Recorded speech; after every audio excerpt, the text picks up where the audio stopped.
मोहनदास करमचंद गांधी ने भारत के समाज के ऊपर, भारत की राजनीति के ऊपर, इंसान के व्यवहार के ऊपर बहुत सारी टिप्पणियाँ दी। उन्होंने कई बार ये तक बोला कि भारत की अर्थव्यवस्था भी किस प्रकार की होनी चाहिए जिसमें बड़ी मशीनों का प्रयोग ना हो। उन्होंने वातावरण को लेके भी कई चर्चाएं करी, लेकिन एक उनका स्टेटमेंट है जो उन्होंने दिया था समाज को लेके और हिंदू और मुसलमान को लेके। इस स्टेटमेंट से मैं बिल्कुल डिसएग्री करता हूँ। और अगर मैं मोहनदास करमचंद गांधी का वो स्टेटमेंट इन कोट्स आपको बोलूँ तो वो स्टेटमेंट था, I quote, Hindu is a coward, Muslim is a bully by nature. इस स्टेटमेंट का मतलब ये है कि इंसान का जो व्यवहार है, और यहाँ पर दो समाजों का, दो गुटों का जो व्यवहार है, उसमें मुसलमान का व्यवहार धमकाने वाला है और हिंदू जो है वो व्यवहारिक तौर से कायर है। मैं इस बात से सहमत नहीं हूँ।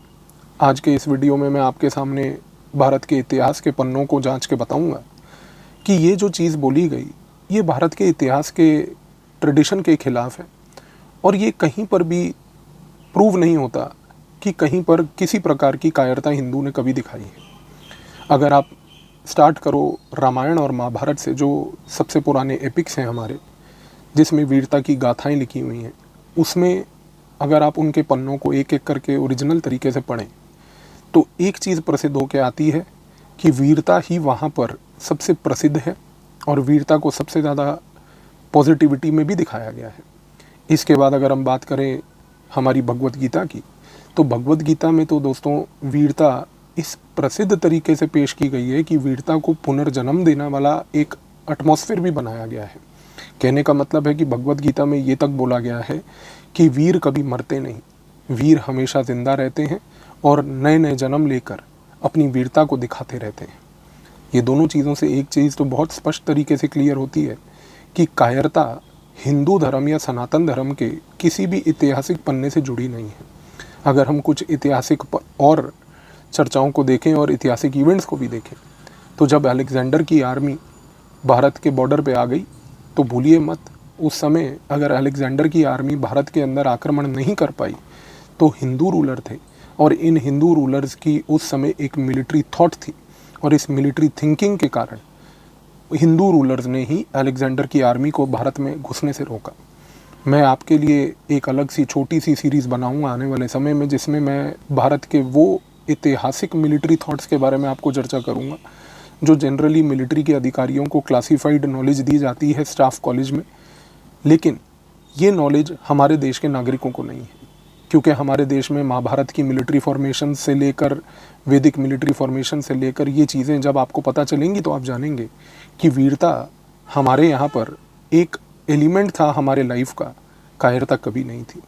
और तो और अगर आप देखें दोस्तों, तो जब हम बात करते हैं प्रॉफिट मोहम्मद के डेथ होने की, उसके बाद से जितने भी इस्लामिक कंट्रीज़ थी उस समय जहाँ पर मुस्लिम्स रहते थे, वो लोग भारत की ओर भी आक्रमण करने लगे। सबसे पहले जो इस्लामिक कंट्रीज़ की तरफ से आक्रमण भारत की तरफ हुआ वो मुंबई के प्रेजेंट डे रीजन में हुआ। कोस्टल तरीके से लोग आए और कोस्टल तरीके से जब ये लोगों ने आकर भारत को कब्जा करने की कोशिश करी तो उस समय भी इनको रिपेल करने वाले हिंदू रूलर्स थे। जब इस्लामिक देशों के रूलर्स ने ये देखा और उस समय इन ट्राइबल्स ने ये देखा कि हम भारत में पानी की तरफ से आक्रमण नहीं कर सकते, तो उन्होंने अपनी दिशा बदल दी और उन्होंने कहा कि अब हम भारत में लैंड के तरीके से, लैंड रूट से आक्रमण करेंगे। सबसे पहले इन लोगों ने सिंध का इलाका उठाया। उस समय अफ्रीका में जो कैलिफ थे, खलीफा थे, उन्होंने एक पूरी की पूरी फ़ौज की टुकड़ी भेजी सिंध की ओर से, और ये सिंध की ओर से जब टुकड़ी भारत की ओर आई सिंध में, तो यहाँ पर भी उस समय इनको ये बात समझ आ गई कि हिंदू रूलर्स जो पूरे सिंध वाले इलाके में गुजरात से लेकर आज प्रेजेंट डे पंजाब तक बैठे हैं, ये उनको घुसने नहीं देंगे। लेकिन उसके बावजूद भी हम जानते हैं कि 712 AD में मोहम्मद बिन कासिम सक्सेसफुल हुआ भारत में घुसने के लिए। लेकिन एक बात मत भूलिएगा, अगर आप इतिहास के पन्नों को ध्यान से पढ़ें तो मोहम्मद बिन कासिम सक्सेसफुल 712 AD में ज़रूर हुआ, लेकिन इसके बाद मोहम्मद बिन कासिम के सक्सेसर्स किसी भी तरीके से सक्सेसफुल नहीं हो पाए और भारत के हिंदू रूलर्स ने एकता दिखाते हुए, मिलिट्री माइट दिखाते हुए इन्हीं लोगों को मार भगाया। उस समय इस्लाम का भारत में एंट्री होने का एक और नज़रिया जो था सिंध के नज़रिए से, वो भी टूट गया। अब एक नया रूट अपनाया गया और इस्लामिक देशों ने, इस्लामिक ट्राइबल्स ने सोचा कि अगर भारत पे आक्रमण करना है तो अगर हम पानी के रूट से हार गए, अगर हम लैंड में सिंध के रूट से हार गए, तो हमें अब तीसरा रास्ता अपनाना होगा। और वो रास्ता इन्होंने जो अपनाया वो था अफ़गानिस्तान वाला इलाका। आपको दोस्तों जान के बड़ी सरप्राइजिंग बात लगेगी कि भारत और अफ़गानिस्तान के रिश्ते इतने पुराने हैं कि अफ़गानिस्तान को हम आज के नज़रिए में भी अपना भाई से कोई कम नहीं समझते। इसका रीज़न है, और रीज़न ये है दोस्तों कि अफ़गानिस्तान में एक समय पे, ख़ास करके अगर आप अफ़गानिस्तान के इतिहास को देखें तो वहाँ पर एक शैया किंगडम की डायनेस्टी थी। और क्या आप जानते हैं कि अफ़गानिस्तान में ये जो शैया किंगडम की डायनेस्टी थी, ये शैया डायनेस्टी जो थी ये एक हिंदू डायनेस्टी थी। उस समय ये हिंदू डायनेस्टी अफ़गानिस्तान के सारे इलाकों पर रूल करती थी। जब इस शैया डायनेस्टी के हिंदू किंग ने देखा कि इस्लाम के ट्राइबल्स जो हैं वो बेसिकली रेड करके आ रहे हैं, और उन्होंने ये देखा कि जब अफ़गानिस्तान की ओर से भारत के ऊपर आक्रमण किया जाएगा तो शैया किंग ने, उस समय जो शैया डायनेस्टी के राजा थे, उन्होंने बहुत डटकर लड़ाई करी। लेकिन जब उन्होंने ये चीज़ देखी कि भाई इन इस्लामिक ट्राइबल्स जो ये लोग आ रहे थे, इनकी मिलिट्री पावर बहुत ज़्यादा थी, ये लोग बहुत वेल ऑर्गेनाइज थे, तो उस समय वो शैया किंग जो थे उन्होंने इस्लाम के सामने हार नहीं मानी, बल्कि उन्होंने अपने आप को मार लिया। दोस्तों, अपने आप को मारना और एक इन्वेडर के सामने मर जाना और एक इन्वेडर के हाथों मर जाने में बहुत अंतर होता है। शैया डायनेस्टी के उस किंग ने जब अपने आप को मारा क्योंकि वो अपनी प्रजा को बचा नहीं पाया, इससे बढ़कर कोई और वीरता का साइन आपको नहीं दिखेगा। क्योंकि हम हार नहीं माने, हम झुके नहीं, लेकिन हम डटकर लड़ते रहे। आप जितने भी इतिहास के पन्ने उठाएंगे, आप एक चीज़ बहुत ध्यान से देखेंगे कि कभी भी भारत में किसी भी प्रकार से कोई कायरता हिंदू ने नहीं दिखाई। अगर मैं भारत के मध्यकालीन इतिहास की बात करूं, जब मुग़लों का दौर भारत में चालू हो चुका था, तो उस समय जब मुग़ल भारत में आ चुके थे, तो भारत के अंदर जो कई हिंदू राज्य थे, उन राज्यों में भी जो राजा थे, उन राजाओं ने मुग़लों को अपनी आर्मी में भर्ती भी करने की कोशिश करी। आप ये कह लीजिए कि उन्होंने मुग़लों के ऊपर ट्रस्ट किया, और उन्होंने ये ट्रस्ट को ये देखा कि भाई हो सकता है कि ये मुग़ल भी हमारे साथ अगर हमारे राज्य में, हमारे मिलिट्री में काम करेंगे तो हमारे लिए फ़ायदेमंद होंगे। मैं आपको दो उदाहरण देता हूँ। कश्मीर में हिंदू राजा हमेशा से हुआ करते थे। कश्मीरी पंडितों का राज कश्मीर में बहुत सालों तक रहा, और उस समय भी कश्मीर में जब मुग़लों की आर्मी के कई लोग आए तो कश्मीरी पंडित राजाओं ने भी उस समय इन मुग़लों को अपनी आर्मी में भर्ती भी किया। लेकिन अनफॉर्चुनेट बात ये थी कि जब जब इन मुग़लों को आर्मी में भर्ती किया, इन मुग़लों ने दगाबाजी करी। और सबसे बड़ी बात ये भी थी कि मुग़लों ने आर्मी में भर्ती होने के बाद उस समय इस्लामीकरण चालू करा कश्मीर वैली का। उन्होंने ऑफिशियल पोजीशन का फ़ायदा उठाया और इस्लामीकरण को बढ़ाया, रादर देन कि उन्होंने इस रूलर का साथ देते हुए उसके साम्राज्य को बचाया। तो आप फ़र्क समझिए। इसके बाद अगर दूसरा उदाहरण मैं आपको दूं, तो सबसे महत्वपूर्ण उदाहरण है बेसिकली आपका विजयनगर एम्पायर का। जो विजयनगर एम्पायर आज की डेट में कर्नाटका के साम्राज्य के पास है। दोस्तों, ये विजयनगर एम्पायर का इतिहास भी अगर आप पढ़ के देखें तो वहाँ पर एक बड़ी महत्वपूर्ण लड़ाई हुई जिसका नाम है बैटल ऑफ तलीकोटा। 1565 में ये जंग हुई थी। दोस्तों, ये तलीकोटा की जो जंग है, ये आपको हमारे इतिहास की किताबों में, अपने बच्चों को जब आप पढ़ाते हैं इतिहास, आप उन किताबों को खोल के देखिएगा, इस किताबों में इस लड़ाई का कभी भी मेंशन नहीं होगा। क्योंकि इस लड़ाई में भी क्या हुआ आप जान के देखिए कि उस समय विजयनगर साम्राज्य में जो एक हिंदू रूलर थे, उन हिंदू रूलर्स ने मुग़लों की आर्मी के कई लोगों को भर्ती किया अपनी आर्मी में। और इसके बाद जब विजयनगर के रूलर बाकी दूसरे नेबरिंग एरियाज़ में मुग़लों के जो निज़ाम और बाकी लोग थे उनसे जब लड़ने गए, तो वो अपनी आर्मी में उन मुग़लों को भर्ती करके लेके गए थे कि भाई ये तो मेरे ही सिपाही हैं, ये मेरे लिए ही लड़ेंगे। लेकिन जैसे ही वो वहाँ पर बैटल ऑफ तलीकोटा 1565 में पहुँचे, इन सारे सोल्जर्स ने करवट पलट लिए और ये तुरंत दूसरी साइड हो गए और इन्होंने मिलकर विजयनगर एम्पायर के उस हिंदू राजा को हरा दिया। तो दोस्तों, समझने की कोशिश कीजिए, यहाँ पर कोई कायरता प्रूव नहीं हो रही है, यहाँ पर दगाबाजी प्रूव हो रही है। और तो और अगर मैं आपको बताऊँ तो जो पूरा गंगा घाटी का रीजन है, इस गंगा घाटी के रीजन में सलार मसूद गजनवी बहुत समय से अपनी नज़र बना के बैठा था। सलार मसूद गजनवी इस इलाके में बहुत लंबे समय से आना चाहता था, लेकिन ये पूरा का पूरा इलाका महाराजा सुहेलदेव और साथ ही में राजा भोज के इलाके के कंट्रोल में था। राजा भोज का जो कंट्रोल था उस समय गंगा घाटी से लेके भोपाल के रीजन तक, और भोपाल जिसका नाम भी आज की डेट में राजा भोज के ही सिटी के नाम पर रखा गया है। और इस पूरे के पूरे इलाके में महाराजा सुहेलदेव और राजा भोज एकजुट होकर अपने साम्राज्य को बचा रखे थे। लेकिन सलार मसूद गजनवी क्योंकि इस इलाके पर नज़र रख के बैठा था, तो 1033 में यानी कि 1033 में महाराजा सुहेलदेव, राजा भोज और गजनवी के बीच में एक लड़ाई हुई। दोस्तों इस लड़ाई का नाम है बैटल ऑफ बरेच, और ये अयोध्या के पास हुई। आपको भारत के इतिहास की किताबों में, जो ये हमारे बच्चों को भी इतिहास पढ़ाया जाता है स्कूलों में, उसमें बैटल ऑफ बरेच के बारे में नहीं बताया जाएगा दोस्तों। लेकिन इस बैटल ऑफ बरेच के बारे में आप देखिए कि ये 1033 में 1033 की जो ये बैटल ऑफ बरेच थी, ये कितनी महत्वपूर्ण थी कि महाराजा सुहेलदेव ने और राजा भोज ने मिलकर उस समय गजनवी को बहुत बुरी तरह से हराया। तो यहाँ पर भी कोई कायरता तो प्रूव नहीं होती दोस्तों, एक वीरता ही दिखती है। लेकिन इसके बाद अब आप देखिए कि पृथ्वीराज चौहान ने जब मोहम्मद गौरी को छोड़ा, ये सोचकर कि भाई मोहम्मद गौरी को जाने दिया जाए, क्योंकि हमारे में एक मैग्नानिमिटी थी कि ठीक है अगले ने गलती करी, वो मान के वापस माफ़ी जा रहा है तो उसको जाने दिया जाए।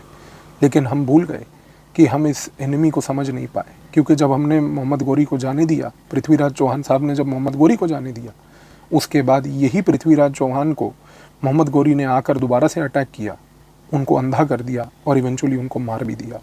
तो दोस्तों उसके बाद मोहम्मद गौरी ने पूरी गंगा घाटी के ऊपर कब्जा किया।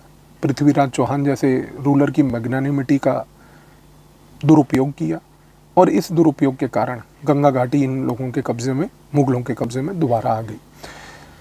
दोस्तों जब भारत में पूरा का पूरा मुग़ल साम्राज्य बन चुका था और मुग़लों ने अपनी प्रेजेंस पूरे भारत में विभिन्न प्रकार के इलाकों में बना ली थी, उस समय एक चीज़ बड़ी महत्वपूर्ण हुई। उस समय ये हुआ कि जो हिंदू नेटिव रूलर्स थे हमारे, उन सारे हिंदू नेटिव रूलर्स ने ये सोचा कि भाई अभी इस समय हमें मुसलमानों के साथ और मुग़ल रूलर्स के साथ लड़ाई करने की ज़रूरत नहीं है।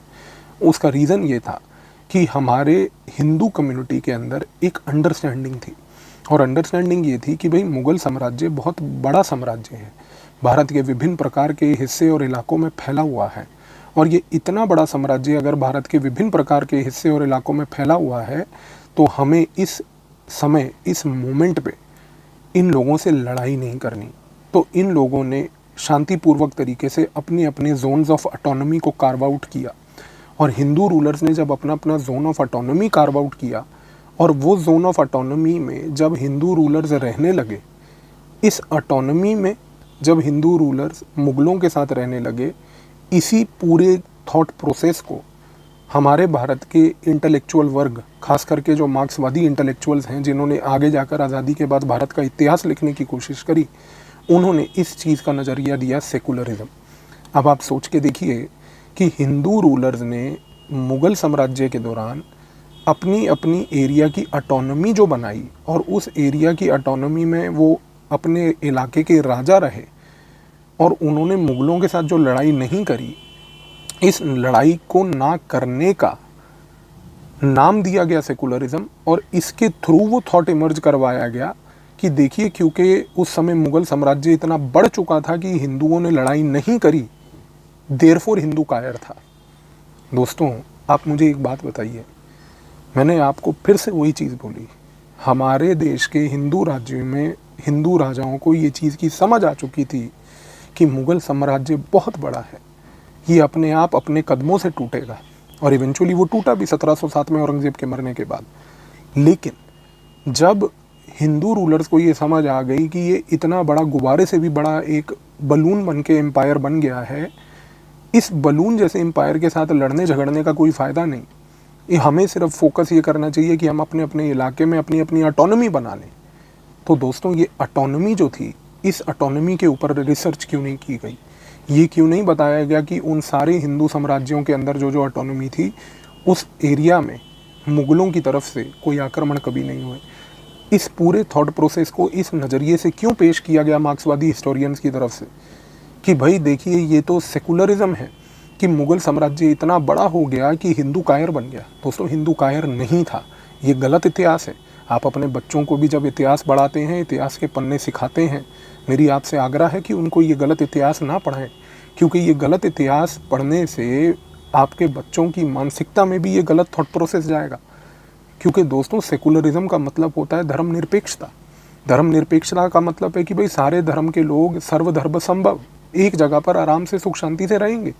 लेकिन सेकुलरिज्म का, धर्मनिरपेक्षता का ये मतलब कब से हुआ कि भाई मुग़ल साम्राज्य के दौरान जब हिंदू जो है वो ऑटोनॉमी लेके रहने लग गए तो हिंदू उस समय कायर हो गए। दोस्तों आप इस मार्क्सवादी हिस्टोरियन की सोच से बचिए, क्योंकि ये मार्क्सवादी हिस्टोरियन की सोच जो पिछले 70-75 सालों से भारत के अंदर पढ़ाई जा रही है, बढ़ाई जा रही है, इस सोच के कारण आज की डेट में हिंदू एक नहीं हो पा रहा। और ये हिंदू ना एक होने के कारण से आज की डेट में समस्याएं भारतवर्ष को देखनी पड़ रही हैं। दोस्तों आप देखिए कि 17वीं सदी में अगर मैं शिवाजी महाराज की बात करूं, आप सभी जानते हैं कि शिवाजी महाराज ने हिंदू पद पातशाही का नारा दिया। शिवाजी महाराज के पास ऐसी मिलिट्री ताकत थी कि जहाँ पर भी वो खड़े हो जाते थे उस इलाके में हिंदुत्व का झंडा लहराता था। लेकिन समस्या क्या थी, शिवाजी महाराज अपने कार्य में सक्सेसफुल क्यों नहीं रहे? उसका एक कारण था, क्योंकि शिवाजी महाराज के पूरे साम्राज्य में एक कमी थी। उन्होंने एक आइडियोलॉजी कभी नहीं बनाई। उनमें मिलिट्री ताकत थी, उनमें गोल की क्लैरिटी थी कि मुझे हिंदू पद पातशाही का झंडा जो है दिल्ली तक लहराना है, मुग़लों को हराना है। लेकिन दोस्तों उसके लिए शिवाजी महाराज जिस कार्य में नाकाम रहे वो था हिंदुओं को एकजुट करना। आप अगर महाराष्ट्र के इतिहास को पढ़ते हैं तो उसमें ये चीज़ आती है कि शिवाजी महाराज के हाउस के अंदर ही एक हिंदू दूसरे हिंदू से सारा टाइम लड़ता रहा। कभी सिंधिया किसी से लड़ रहे थे तो कभी होलकर किसी से लड़ रहे थे। दोस्तों शिवाजी महाराज की तरफ से अगर एक कमी रह गई तो वो ये थी कि वो एक आइडियोलॉजी के तहत सारे लोगों को बाइंड नहीं कर पाए। समझने की कोशिश कीजिए दोस्तों, हिंदू कायर नहीं था, हिंदू की सोच में थोड़ी सी कमियां थीं, जिसमें से एक कमी थी एक आइडियोलॉजी की। और ये आइडियोलॉजी और कुछ नहीं, ये तो आइडियोलॉजी हिंदुत्व की है कि अगर हिंदू एक हो जाए और पूरा समाज एकजुट हो जाए तो इस एकजुट समाज में कोई ताकत नहीं है कि कोई हिंदुओं को हरा दे। शिवाजी महाराज की इस कमी को ब्रिटिशर्स ने एक्सप्लॉइट भी किया और इस एक्सप्लॉइटेशन के कारण शिवाजी महाराज हिंदू पद पातशाही का नारा देते तो रह गए, लेकिन वो चीज़ सक्सेसफुली कभी अचीव नहीं हो पाई। तो दोस्तों एक चीज़ समझ लीजिए कि पूरे इतिहास के पन्नों को अगर आप जांचें ध्यान से और पड़तालें ध्यान से, तो दो चीज़ें बहुत स्पष्ट तरीके से प्रूव होती हैं कि पहली बात तो हिंदू कहीं से भी कायर नहीं था। हिंदू के साथ जो समस्या थी वो पहली बात तो ये थी कि जब मुग़ल बाहर से आए तो वो मुग़लों को राइट तरीके से समझ नहीं पाए। हिंदुओं को ये लगा कि मुग़ल जो बाहर से आए हैं ये नॉर्मल इन्वेडर्स होंगे जो भारत के 2000 साल के इतिहास में बार बार आते जा रहे थे, लेकिन हमें नहीं पता था कि ये इन्वेडर्स का मोटिव क्या है। तो हम हमेशा से जो एक्सटर्नल पार्टनर्स हैं दोस्तों, आज की डेट में भी सोच के देखिए कि उनके मोटिव्स को नहीं समझ पाए। आज की डेट में अमेरिका जैसा देश या यूरोप का कोई देश यदि भारत की मदद करता है तो हमें लगता है कि नहीं, देखिए कितना बड़प्पन है इन देशों में कि ये मदद कर रहे हैं। दोस्तों मदद कोई नहीं करता, संसार में फ्री की मदद कोई नहीं करता। हर एक मदद के पीछे कुछ ना कुछ गहरा रहस्य छुपा है। वो कोई ना कोई एजेंडा चलाना चाहते हैं। हम लोग इस एजेंडा को पकड़ नहीं पाते। हम लोगों ने अपने ऐतिहासिक तौर पे आज़ादी के बाद भी इस एजेंडाज को पकड़ने की कोशिश में नाकाम रहे। और यही चीज़ हिंदुओं के इतिहास में भी थी कि मुग़ल जब भारत में आए तो हम उस समय इस मुग़लों के इतिहास को समझ नहीं पाए कि इनका एजेंडा ये था कि ये तो भारत को कॉन्कर करना चाहते थे। हमें लगा कि ये ट्राइबल्स होंगे, लड़ेंगे, चले जाएंगे, लेकिन हम उस चीज़ में नाकाम रहे समझने में। दूसरी सबसे बड़ी महत्वपूर्ण चीज़ देखिए दोस्तों ये थी कि हिंदू राजाओं में अगर आप इतिहास के पन्नों को देखते हैं और आज की वीडियो में अगर आपने सुना भी हो तो मैंने जो बताया आपको चीज़ें, एक बड़ी समस्या ये रही है कि एक सेंटिमेंटलिज्म हमारे यहाँ पर हमेशा से रहा है। और ये सेंटिमेंटलिज्म रहा है लीडर को लेके। आप शैया डायनेस्टी को याद कीजिए जो मैंने अफ़गानिस्तान में बताई। दोस्तों शैया डायनेस्टी के किंग लड़ते हुए अपनी जान दे बैठे। उन्होंने कहा कि मैं अपनी जान ले लूँगा लेकिन मैं झुकूँगा नहीं। दोस्तों वो बात बहुत अच्छी वीरता की है, लेकिन यहाँ पर एक समस्या भी है। हिंदू रूलर्स के केस में जो सबसे बड़ी समस्या थी वो ये थी कि हम लोगों ने कभी एक सेकंड लाइन ऑफ लीडरशिप नहीं बनाई। आज की डेट में भी दोस्तों हम हिंदू समाज को एकजुट करना चाहते हैं। हम एक या दो लीडर्स के आसपास सेंटिमेंटल होके पूरा सेंटिमेंटल बेसिस पे हिंदू एकता का गेम भी खेलते हैं, लेकिन हम जिस चीज़ को समझ नहीं पाते और वो है कि दूसरों की क्या कारण थे सक्सेस के, मुगलों के क्या कारण थे। उस केस में भी अगर आप देखें और आज की डेट में भी देखें तो हमें जिस चीज़ की आवश्यकता है वो है दोस्तों एक सेकंड लाइन ऑफ लीडरशिप की बनाने की। क्योंकि हमें एक लीडर के साथ सेंटिमेंटली अटैच होना एक सही बात है, लेकिन ये चीज़ याद रखना कि लीडर का काम ये भी होता है कि अगर उसके साथ जनता सेंटिमेंटली अटैच्ड है तो उसको एक सेकंड लाइन ऑफ लीडरशिप बनानी पड़ेगी। क्योंकि अगर आप सेकंड लाइन ऑफ लीडरशिप नहीं बनाएंगे तो याद रखिएगा कि इस केस में यदि लीडर कभी हट जाए तो पूरी की पूरी मूवमेंट जो है वो एक कार्ड की तरह कोलैप्स कर जाती है। तो दोस्तों आज की डेट में समझिए, सेकुलरिज्म और धर्मनिरपेक्षता एक अलग चीज़ है, और सेकुलरिज्म और धर्मनिरपेक्षता का मतलब हिंदू कायर है नहीं है, उसका मतलब है सर्वधर्म संभव। ये तो फिलॉसफी भारत के ऐतिहासिक तौर से कई हजार सालों से चल रही है। हम सबके साथ एकजुट होकर रहते हैं, हम सबसे पीसफुल लोग हैं, लेकिन ये मतलब नहीं है कि अगर हिंदू पीसफुल है तो हिंदू अपने इंटरेस्ट को बचाने के लिए तलवार नहीं उठाएगा। इतिहास गवाह है दोस्तों, जब जब हिंदुओं के इंटरेस्ट पे कोई आंच आई हम लोगों ने तलवार उठाई और वीरता से लड़े। तो दोस्तों अपने बच्चों को सही इतिहास पढ़ाइए। हिंदू कायर नहीं था, हिंदू कायर नहीं है और हिंदू कायर नहीं होगा। धन्यवाद।